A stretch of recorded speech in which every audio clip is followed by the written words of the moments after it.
Zé Álvaro Moisés, boa noite. Boa noite. A presidente Dilma Rousseff foi isolada exatamente pelos motivos que a levaram à presidência da República, que é a fama de gerentona e de centralizadora, ou não foi isso? Olha, William, boa noite. Eu acho que foi um conjunto de circunstâncias e de escolhas que a presidente fez, né?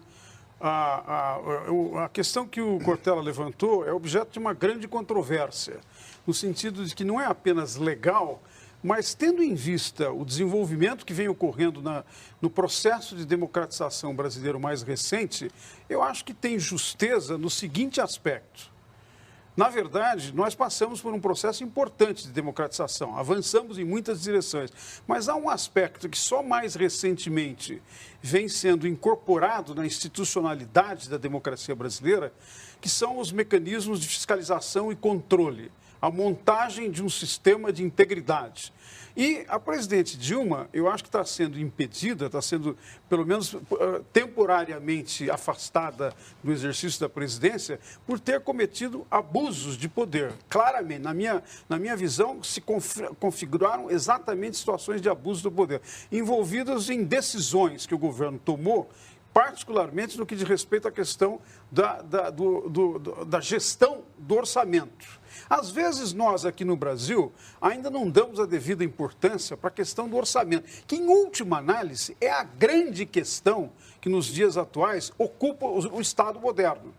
É a administração da riqueza coletiva e como você vai, digamos assim, usar os recursos que são produzidos para produzir políticas públicas. Se algum dirigente, se algum governante, de alguma maneira, pisa na bola, para usar uma expressão popular, no que diz respeito à lei que regula, eu diria, nós, os democratas, gostaríamos que fosse punido.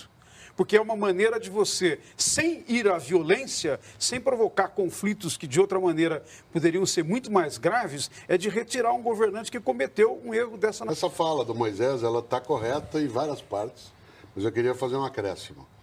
Embora, com toda razão, Moisés, haja necessidade de atenção à questão da responsabilidade do governante quanto aos recursos, num país que hoje está marcado por uma tensão séria em relação à corrupção, aquilo que seria uma infração administrativa, que é exatamente o que está tipificado pelo senador Anastasia, aliás, um dos homens mais inteligentes que eu conheço em termos de organização de raciocínio, é algo que fica lateral, no meu entender.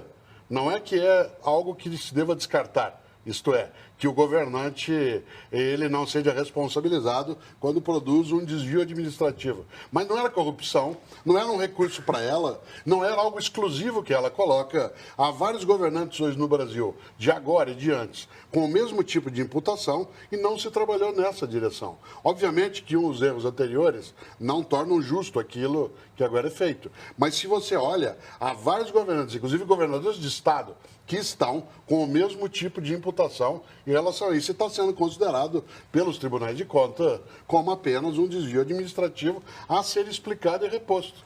Nesta hora, aquilo que você chamou de justeza, ele poderá vir se analisado só politicamente. Aí eu não tenho dúvida que essa percepção ela é viável. Mas olhado desse polo, qual é o crime? Qual é o crime de Dilma Rousseff? Cortella, veja, acho que a nossa discordância está nisso, né? Eu acho que do ponto de vista do que eu chamaria melhorar a qualidade da democracia, significa que nós temos que avançar mais nas democracias, nesse processo em que o cidadão, que na democracia é o verdadeiro soberano, que não apenas escolhe pelo voto quem vai governar, mas através das instituições de fiscalização e controle, particularmente organizadas na doutrina da separação do poder, pode observar como o seu governante está conduzindo aquilo que é a coisa mais importante da vida comunitária, que é a riqueza socialmente produzida. Então, eu não acho que isso é pouco. E eu acho que você menciona uma coisa importante, não é?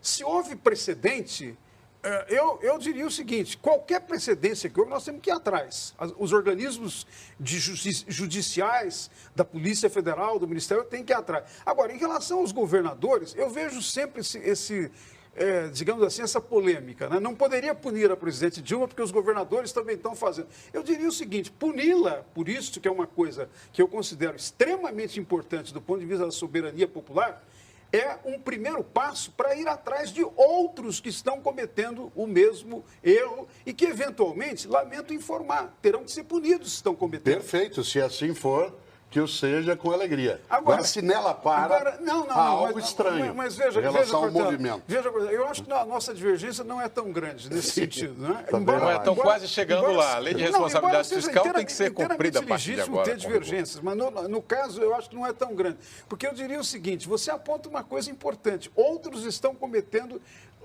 o mesmo erro. Mas eu não quero usar como justificativa. Não, eu entendi. Eu estou dizendo que você lança um argumento que não é usado no cotidiano. Quer dizer, historicamente é estranho que se aponte um crime por uma pessoa que tem a sua disseminação no cotidiano e esse crime serve para, você falava da soberania popular, com toda razão, para alterar a soberania popular de 54 milhões de votos. Não, é que... Aí já entra num outro aspecto da nossa divergência. Eu acho que se você...